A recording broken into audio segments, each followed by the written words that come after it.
네, 오늘 정치권 이슈들은 조청래 전 여의도연구원 부원장, 김성회 정치연구소 싱크와이 소장과 함께 자세하게 짚어보겠습니다. 어서 오십시오. 네, 안녕하세요. 네.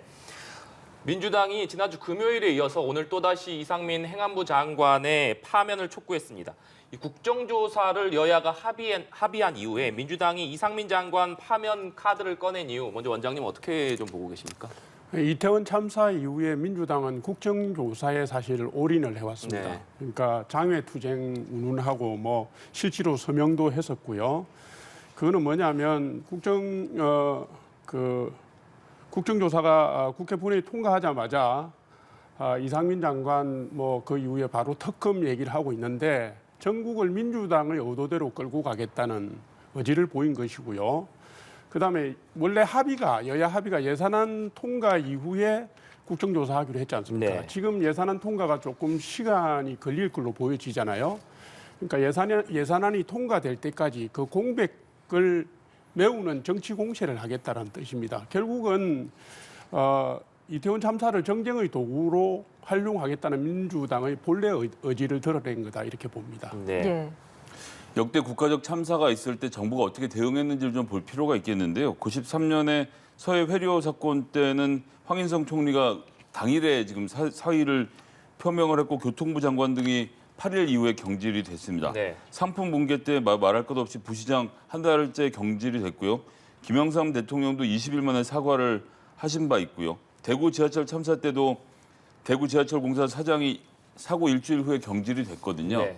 보시는 것처럼 대부분의 사건에서는 책임자가 최소한의 책임지고 사의 표명이라도 하고 그러고 나서 경질이 되는 절차들을 한 달 안에 다 밟아왔습니다. 그런데 이번 사건은 너무 법적으로만 따지시는 것 같아 걱정입니다. 자, 경찰의 수사 결과를 지켜보자. 경찰 수사 결과가 나면 자, 검찰이 기소하나 지켜보자. 그럼 검찰이 기소를 하고 나면 기소한 사람들만 책임지면 되는 거 아니냐라고 하는데 158분의 귀한 생명이 돌아가지고 300분 넘게가 다친 대형 참사였는데 이게 지금 법으로만 따질 문제인지 국정조사는 국정조사대로 진행하지만 기본적으로 책임지는 사람은 정치적 책임을 져야 된다고 생각합니다. 예, 민주당의 정치 공세이다. 책임자의 최소한의 책임을 묻는 것이다. 이렇게 두 분이 이야기가 다른데 여야 원내대표도 역시 이상민 장관의 거취를 놓고 신경전을 벌였습니다. 관련 목소리 듣고 대담 이어가도록 하겠습니다. 미리 이상민 행안부 장관을 파면하라면 국정조사 결론이 나기도 전에 그런 요구를 하는 것인데 그렇다면 국정조사를 할 이유가 없는 것입니다. 시간 내에 예산을 처리하기도 아직 의견 차이가 너무 크고 준비가 되지 않았는데 또 다른 정쟁거리를 만들고 무리한 요구를 하는 것 같습니다. 민주당은 예산안 처리 이후에 국정조사를 하고 국정조사 결과에 따라서 책임을 묻고 재발 방지 대책을 세운다는 합의 정신을 존중하기를 요청합니다. 윤석열 대통령은 이상민 장관을 즉각 파면하기 바랍니다. 국민의힘도 윤핵관에 쌓여 이상민 방탄에만 고집 부리지 말고 민심을 바로 듣기 바랍니다. 민주당이 이상민 파면을 고집하면 국정조사에 불참할 수도 있다고 겁박합니다. 국민의힘의 이 협박과 막말 정치 이제 안 통합니다. 대통령은 국민인지 이상민 장관인지 이제 선택하십시오. 우리 민주당은 내일부터 국회에서 단호하게 책임을 묻는 행동에 돌입할 것입니다. 네, 민주당이 못 박은 시한은 오늘까지입니다. 박홍근 원내대표의 말에 의하면 윤석열 대통령을 향해서 내일부터 단호하게 책임을 묻는 행동에 돌입하겠다라고 말을 했는데 즉 파면 시한인 오늘을 넘기게 된다면 이 장관에 대한 해임 건의나 탄핵소추를 추진하겠다 이런 뜻으로 읽힙니다. 네.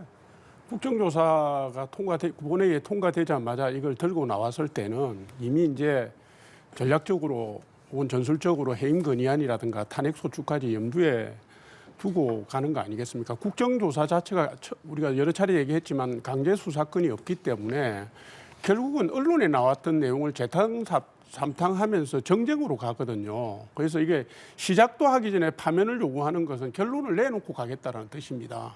강하게 압박하겠다는 걸 암시하는 거기 때문에 이게 사실은 국정조사를 하기로 했지만 실익이 있을지 사실 굉장히 의문스럽습니다. 예, 조영 원내대표 지금 말씀하시는 거 들어보면 국정조사 결론이 나기도 전에 이상민 장관 파면하라고 요구하는 것인데 그렇다면 국정조사를 할 이유가 없는 것이라고 설명하시는데 국정조사 의미를 완전히 잘못 알고 계시는 것 같습니다. 저희가 지금 이상민 장관 한 사람 파면하려고 국정조사를 하는 것일까요? 그렇지 않죠. 검찰과 경찰이 잘못하고 있다는 얘기가 아닙니다. 현행 법상 처벌할 책임자를 찾다 보면 말단 실무선에서 사람을 찾을 수밖에 없습니다. 지금 그 용산 소방서장 계속 불려다니면서 수사당하고 조사받고 있지 않습니까? 이 사람 처벌하고 나면 다음번에 똑같은 사고가 안 날까요? 나죠. 국정조사를 하는 이유는 구조적인 문제를 살펴보기 위함이고 그런 과정에서 이상민 장관의 문제점이 발견될 수도 있지만 더 중요하게는 이번에 어떻게 시스템을 개선할 것인가에 대해서 얘기를 해야 되는데 검찰이나 경찰에겐 그럴 힘이 없거든요. 그런 국정조사를 하기 위한 것이기 때문에 저는 조영 원내대표가 지금 이번 국정조사를 민주당의 목표가 이상민 장관 해임으로 놓고 국정조사를 한다고 생각하시는 것 자체 국정조사의 의미에 대해서 지금 너무나도 다르게 알고 계신 것이라고 보여져서 이것은 뭐 별개로 행동해야 된다고 보고요. 일단 이상민 장관은 해임 건의안부터 내는 것으로 시작하지 않을까라고 좀 예상해 보겠습니다. 네. 말씀해 주셨지만 주호영 원내대표는 국정조사 결론이 나기 전에 이상민 장관 파면을 요구한다면 국정조사를 아예 할 필요가 없다 이렇게 얘기하고 있는 상황입니다. 여당 일각에서는 이럴 거면 아예 국정조사를 보이콧하자 이런 강경한 목소리도 나오고 있는데 이 정부와 여당이 앞으로 좀 어떻게 대응할 거로 전망을 하십니까? 그러니까 이제 뭐 정치라는 게 쌍방이 있는 건데 시작도 하기 전에 민주당이 저렇게 치고 나오면 사실은 결과적으로 국민의힘이나 여당 여권 전체가 선택할 수 있는 선택지가 좁아지는 겁니다. 그러니까 이제 이상민 장관에 대한 파면 요구 자체가 윤석열 정부에 대한 전면적인 압박의 전주국 아니겠습니까? 네. 그죠? 상황은 지금 그렇습니다. 그런데 실제로 보이콧을 할 거냐 안 할 거냐는 문제는 지금 제가 말씀드리는 게 적절하지 않아 보이고요. 왜냐하면 상황의 변동 가능성이 워낙 많고 예. 또 이제 국정조사의 예산안이 끝나고 나면 국정조사의 시기하고 이재명 사법 리스크의 검찰 수사라든가 뭐 소환이라든가 이 시기가 겹칩니다. 겹치기 때문에 실제로 어느 쪽이 어느 정도의 협상력을 가지고 주도권을 쥘지는 현재로서는 가늠하기 힘들고요. 제가 보는 지금 상황은 민주당이 주도권지기에 들어갔다. 이 점을 제가 분명히 짚고 넘어가고 싶습니다. 네. 네, 대통령이 지금 기소할 수 있는지 여부를 놓고 자꾸 판단을 하시는 것 같고 그러는 가운데 이상민 장관에게 책임을 물어도 모자란 판에 국민안전 TF를 맡겨서 본부장까지 지금 시켜놓은 상태이지 않습니까? 그 윤핵관들은 지금까지 뭐라고 했습니까? 수사를 해보고 수사 결론이 나와서 미진하다면 국정조사를 하자고 했는데 국민의힘 다른 사람들하고 조영 원내대표가 지금 국정조사에 합의한 것은 그만큼 민심의 무서움을 안다는 이야기거든요. 지금 이 국정조사를 하는 것이 윤석열 정부를 무슨 규탄하고 탄핵하고 이런 문제가 아니고 이렇게 많은 사람들이 다치고 죽었는데 무슨 이유인지 살펴야 되지 않겠느냐라는 국민들의 생각을 반대해서 국정조사에 참여 안 하겠다라고 말할 수 있는 용기 있는 여당 의원은 저는 없을 거라고 봅니다. 국민 눈치를 보셔야죠. 예, 알겠습니다. 이런 가운데서 오늘 나온 여론조사 결과들도 좀 함께 살펴보겠습니다. 먼저 윤석열 대통령의 국정 수행에 대한 평가부터 보실 텐데요. 보시면 윤 대통령의 국정 수행과 관련해서 긍정 평가가 1000%포인트 올랐습니다. 주목할 부분이 이제 중도층의 변화인데 이념 성향별 지지율 같이 보시죠. 보시면 윤 대통령에 대한 긍정 평가가 중도층과 진보층에서 각각 약 3%포인트 정도 오른 것으로 지금 확인을 하실 수 있습니다. 3%포인트 상승은 정부 출범 이후 최대폭이고요. 그리고 중도층과 진보층에서 이 지지율 상승을 견인했다는 점이 굉장히 눈에 띄는 것 같습니다. 먼저 지지율 변화 좀 어떻게 보시는지요?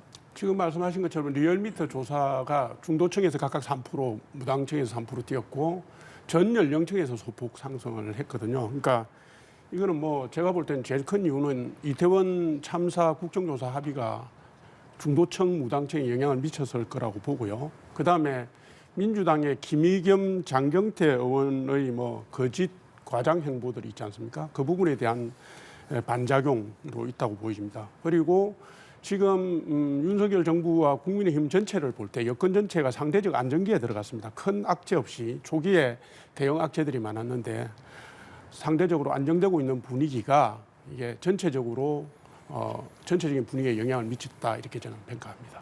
어떻게 분석하시는지요? 일단 도어 스태핑을 안 하기 시작하신 이후로 지지율이 또 공교롭게 올랐네요. 그런 점을 좀 하나 짚어놓고 싶고요. 그리고 지금 이게 100점 만점에 30점 받고 있는 거 아닙니까? 30점 맞다, 32점 맞다, 35점 맞는 것은 사실 크게 뭘 생각해 볼 건 없습니다. 지금 그런 지지율에서 지난 한 2달 사이 흐름을 놓고 보면 35에서 33 내려가서 36 사이에서 왔다 갔다 하는 중이기 때문에 저는 국정 운영의 안정적인 운영을 위해서는 지지율이 한 45 이상으로 좀 올랐으면 좋겠습니다. 그래서 윤석열 대통령이 중도층을 바라보고 지금 현재 입장에서는 보수 우파를 중심으로 좀 정권을 바라보시는 것 같은데 중도층을 바라볼 수 있도록 지금보다 지지율이 좀 더 올라서 그 중도층과 관련된 행보들을 많이 하실 수 있도록 정말 진심으로 중도층의 지지율을 좀 올리실 방법을 앞으로 좀 강구를 많이 하셨으면 좋겠습니다. 예, 이어서 정당 지지도도 같이 볼까요? 보시면 역시 대통령 지지율과 좀 여당의 지지율 비슷하게 가는 모습입니다. 국민의힘의 지지율은 상승한 반면 민주당 지지율은 좀 떨어졌습니다. 이 부분은 또 어떻게 보시는지요? 근데 이제 떨어졌다고 보기에는 너무 송구하게 높은 숫자이고요. 지금 다른 여론조사하고는 또 차이가 좀 많이 나는 상태이기 때문에 민주당이 자만해서는 안 되는 상태라고 보는데 지금 예산 국회가 있지 않습니까? 게다가 이제 부수법안 통과까지 쭉 처리해야 되는 과제들이 많은데 그런 민생 문제에 좀 집중하고 이태원 참사 관련돼서 국정조사를 좀 잘 수행하는 모습을 보여서 이런 지지세를 잘 유지하는 게 중요할 거라고 좀 판단하고 있습니다. 예, 정당 지지도는 어떻게 보시는지? 아까 이제 윤 대통령 지지율에서 보면 중도층하고 진보층이 3%씩 올랐잖아요. 그건 이제 거꾸로 뒤집어 보면 정당 지지도에 반영이 됐다고 보여지고요. 지금 민주당은 뭐 말씀드릴 것도 없이 이재명 대표의 사법 리스크가 구체화되면서 위기감이 고조되고 있는 점이 있고, 그다음에 역시 아까 김의겸 장경태 의원의 거짓 과장 행보와 관련된 그 이후의 행태들 이런 부분들이 실망감을 준 것도 있고, 총체적으로 볼 때는 민주당의 지도부가 제가 볼 때는 상당 부분 지도력을 명분이라든가 정당성이라든가 지도력을 상실하는 그런 모습을 보여주고 있어요. 이런 부분에 대한 실망감들이 민주당에 대한 중도층의 이탈 이런 부분들이 있을 거라고 보여지는데, 현재는 양당의 관계가 민주당은 정상 대표 체제고 전당대회를 거친, 지금 국민의힘은 비대위 체제입니다. 그 점이 가지는 주변 효과도 있어서 여전히 두 당의 격차는 아직 크게 좁혀지지 않고 있다, 이렇게 봅니다. 네, 주제를 좀 넘겨서요. 윤석열 대통령이 지난주 금요일에 국민의힘 지도부를 관저로 초청해서 만찬을 가졌습니다. 이태원 참사 국정조사 합의 과정에서 이 대통령실과 주호영 원내대표 간의 갈등이 있는 것 아니냐, 이런 관측들이 좀 나오기도 했었는데, 만찬에서 윤 대통령이 주호영 원내대표를 선배님이라고 부르면서 포옹하는 모습도 보인 것으로 전해지고 있습니다. 이 때문에 대통령실에서 주호영 원내대표와 갈등 논란을 일축하고 오히려 힘을 실어줬다, 이런 해석들이 좀 나오고 있는 상황인데 여기에 대해서는 어떻게 보고 계십니까? 지금 사실 국민의힘 처지는 굉장히 답답하지 않습니까? 국회 상황을 주도할 수 있는 물리적인 기반이 태부족이고, 네. 그러다 보니까 민주당의 입법 독주에 계속 말릴 수밖에 없는 상황이거든요. 게다가 지금 사실 원내 지도부는 솔로몬의 지혜가 필요합니다. 왜냐하면 첫 번째로 아까 민주당 다수당의 행포를 하고 협상을 해야 되고, 또 국민의 민심이나 생각을 또 읽어서 민생에 반영도 해야 되고, 네. 그다음에 윤석열 정부를 뒷받침해서 정책 과제나 이런 걸 관철시켜야 되는데, 이 삼중고를 무엇 하나 풀어가기가 쉽지가 않습니다. 완전히 샌드위치가 돼 있는데, 이런 상황에 놓여 있는 원내 지도부를 대통령께서 모르실 리가 있겠습니까? 그 고충을 충분히 아실 거라고 보고요. 그래서 지난번에 그 대통령실에 대한 국회 운영위원회에서 두 분 수석을 퇴장시킨 거라든가, 그다음에 이번에 국정조사 과정에서 일부 당내 반발이 있었음에도 불구하고 네. 국민의힘으로서는 다른 대안을 가질 선택지가 없다. 대통령께서 신뢰를 보여주고 그분들의 신뢰를 바탕으로 해서 하나씩 풀어나가는 방법밖에 없다. 이런 현실을 제대로 보여준 거라고 생각합니다. 예, 네. 지도부를 향한 신뢰를 보여준 모습이었다라는 분석이신데, 이 지도부 만찬에 앞서서 윤 대통령이 또 장제원, 권성동 의원 부부와 또 초청을 해서 식사를 한 것으로 알려지고 있습니다. 이 부분은 좀 어떻게 대통령께서 보시는지요? 요즘에 관저 정치 시작하셨잖아요. 저는 굉장히 바람직한 거라고 봅니다. 그간에 이제 대통령께서 정치적 경력이 없어서 그 부분들을 많이 국민들도 우려하셨는데, 이제 맨투맨으로 만나가면서 하나씩 현안을 풀어가실 거고요. 전국이 정상 상황으로 간다면 제가 볼 때는 야당 관계자들도 만나실 걸로 생각합니다. 그런데 이제 이런 관저 정치에 시동을 걸기 전에 제가 볼 때는 집들이 형식 정도라고 봅니다. 왜냐하면 부부를 초청해놓고 거기서 무슨 국가대사, 국정대사를 원하겠습니까? 편안하고 자연스러운 대화가 오갔을 거고요. 서로 간의 신뢰를 확인하는 그런 자리였을 거라고 생각합니다. 네, 관저 정치가 시작된 것이다 이렇게 분석을 해주셨는데 소장님께서는 좀 어떻게 보셨습니까? 근데 너무 공교롭죠. 지도부 초청해서 만찬에서 기사가 아침에 나가야 되는데 같은 날 아침에 사실은 윤핵관들을 먼저 만났다는 기사가 같이 나온 거 아닙니까? 그러면 23일에 만났던 모임이 이제 와서 공개되는 시점도 굉장히 좀 공교롭다고 생각하고요. 누가 흘렸는지 모르겠지만 관련자들은 사실 몇 명 안 되는 상태인 것으로 생각하면 윤핵관들이 여전히 본인들이 당 지도부보다 위에 있다라는 인식을 버리지 못하고 이런 기사들이 같은 시점에 등장한 것. 당 지도부 만났지만 사실 우리가 먼저 만났다. 이런 생각을 하게 만들었다는 자체도 문제가 되고요. 게다가 대통령께서 지금 국정 운영을 하시는 거잖아요. 그러면 대통령 입장에서 여야의 지도부를 만나는 건 당연하지만 여당을 만나더라도 혹은 국회를 만난다고 하더라도 예를 들면 상임위원장들을 불러서 만찬을 한다든지 여러 가지 체계와 절차에 따라서 할 수 있는 모임들이 많이 있는데 이 윤핵관들 만나면 지난번에도 한번 하셨어요. 장제원 의원이 부산에 내려가 있을 때 전화해서 서울 좀 올라오라고 했던 날도 주말이었고 그날도 공교롭게 윤핵관 몇 분들하고 대통령이 식사하는 자리에 장제원 의원 부산에 초청했는데 거절했다는 것이 뉴스에 나왔던 기억들을 아실 텐데요. 이렇듯 대통령이 가까운 분들하고만 너무 이렇게 몰두해서 말씀하시는 것보다는 공식적인 절차 그리고 국회라는 틀을 좀 인정하는 가운데서 많은 사람들 만나고 말씀들 나누셨으면 좋겠습니다. 네, 말씀하신 대로 윤석열 대통령이 여당 지도부와 3번의 회동을 하는 동안 야당과는 한 번도 만나지 않았습니다. 이 관련해서 여야 발언 듣고 대담 이어가도록 하겠습니다. 대통령실이 협치를 포기한 게 아닌가 그렇게 생각합니다. 건건이 야당의 정당한 요구에 대해서 모르쇠로 일관하고 이제는 예산안 처리 또 국정조사를 앞두고 여당의 지도부만 불러서 관저 만찬을 했다고 하는데 뻔히 대통령실로 정치적인 어떤 공격의 화살이 집중되지 않도록 해달라라고 하는 부탁 아니겠습니까? 일종의 기강잡기라고 생각하고 이를테면 야당과 치열하게 맞서서 싸우겠다라고 하는 불통선언 또는 전쟁선언이다 이렇게 생각합니다. 당내에서는 예. 만약에 대통령이 이재명 대표를 만나면 대통령이 왜 그 사람을 만나냐 무슨 수사의 가이드라인을 주는 거 아니냐 뭐 보여주는 거 아니냐 그럼 당대표 말고 원내대표나 이런 분들 만나면 되는 거 아니냐 당대표하고 이걸 갈라치기 한다고 또 뭐 비난이 나올 것이다. 아직까지 이재명 대표에 대한 지금 현재 수사가 진행되고 있는 그런 와중이니까 이것들 좀 지켜보면서 하는 게 좋겠다라는 그런 입장들이 저희 당에서는 다수입니다.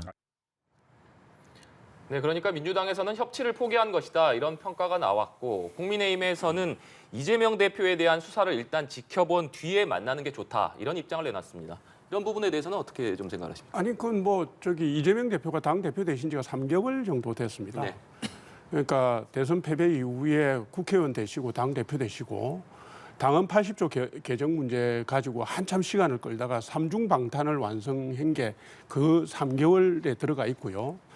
그 3개월 안에 이재명 대표의 최측근들이 구속됐고 기소됐고 이런 상황입니다. 그러니까 지금 여러 가지 범죄 혐의로 인해서 민주당 당 대표가 지금 수사를 받고 있고요.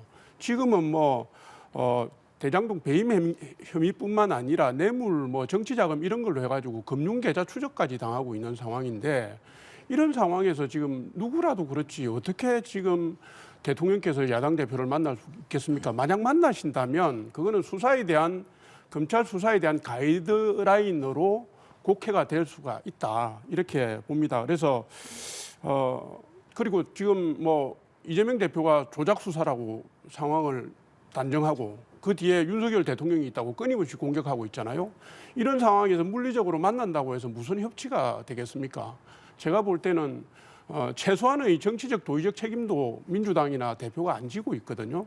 이 부분과 관련해서 성찰을 해야 되고 뭐 이런 상황이 다 해소돼서 저 개인적으로는 대통령과 야당 지도부가 만날 수 있는 계기가 만들어지면 좋겠습니다. 그게 국민 행복과 민생과 직결되어 있기 때문에 우리도 그는 요구하는 바입니다.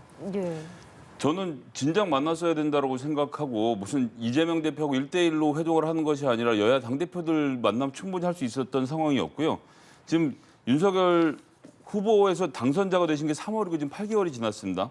취임하고 200일이 지났죠. 그러면 3개월밖에 안 돼 이재명 대표는 안 만났다고 치고 그 5개월 동안 박홍근 원내대표를 포함해서 야당의 지도부를 만날 수 있는 기회가 수도 없이 많았고 그때 뭐 김치찌개 얘기도 많이 나왔습니다만 결국 한 차례도 만나지 않았습니다. 그리고 수사의 가이드라인 말씀하시지만 사실 750명이 넘는 검찰 인사하면서 특수부를 전면에 세워서 대장동의 수사를 밀어붙이고 있는 것도 윤석열 대통령과 한동훈 장관이고 그러는 와중에 심지어 그것도 모자라서 중간에 수원지검에 있는 검사장을 빼내서 다른 사람을 끼워 넣어가면서까지 수사를 하고 있는 것으로 가이드라인을 충분히 주고 있는데 어떤 검사가 이재명 대표를 한번 만난다라고 해서 수사를 중단하겠습니까? 그런데 기본적으로 외국에 나가서 특히나 지금 한미일 간의 군사협력을 어떻게 하고 있는지 등 되게 중요한 문제가 논의되고 있는데 야당을 여기에서 이 논의에서 파트너에서 뺀다는 건 대통령이 좀 지나치게 편협하시지 않나라는 걱정이 됩니다. 예, 마지막으로 이 주제를 좀 다뤄보겠습니다. 유튜브 매체 더 탐사 취재진이 어제였죠. 한동훈 장관의 집을 찾아간 모습을 유튜브로 생중계해서 논란이 일고 있습니다. 현관 도어락을 열려고 시도를 하고 집 앞 택배물을 이렇게 확인해보는 모습도 담겨 있었는데 더 탐사 측에서는 일단 정상적인 취재 목적이었고 예고하고 방문한 것이다 이렇게 밝혔습니다만 한동훈 장관은 어제 더 탐사 취재진을 공동주거침입과 보복범죄 혐의로 고발을 했습니다. 그러면서 지금 주류 정치인들이 직접 나서서 하기 어려운 것들을 불법 대행하는 정치 깡패 역할을 더 탐사가 하고 있다 이렇게 비판을 강하게 했는데요. 이 사안은 좀 어떻게 더 보시는지요? 팩트가 언론인지 아닌지 저는 모르겠습니다. 뭐 이게 대한민국 언론이 취재를 할 때 저렇게 합니까? 제가 알기로는 보통 인터뷰를 하고자 하면 전화를 해서 약속을 하고 상대방의 사정을 조율해서 가지 저렇게 뭐 한 달간 비행을 하고 있지도 않는 청담동 술집 보도를 했다가 거짓으로 드러났는데도 뭐 사과 한마디 없고 그다음에 이태원 참사와 관련해서 희생자 명단을 유족 동의도 없이 공개하고 이제는 급기야 집에 가서 도어락을 열려고 하고 무슨 택배물을 뒤져보고 이게 무슨 이거는 언론도 아니고 제가 볼 때 유튜브 채널이라 하더라도요 한참 나간 겁니다. 이게 이 정도면 뭐 스토킹 전문이라고 봐야죠. 이거는 뭐 제가 볼 때 관용하고 뭐 할 정도의 사안도 아니고요. 그리고 이제 그 한동훈 장관이 격앙된 거는 이 사람을 한 사람의 국무위원으로서 보기보다는 자기 집 앞에 와서 오만 짓을 다 하는 사람, 그다음에 안에 있는 가족들이 불안을 느끼게 하는 사람을 두고 어떤 가장이 격앙되지 않을 수 있겠습니까? 저는 이건 뭐 인지상정이라고 보고요. 더 팩트가 탐사. 네.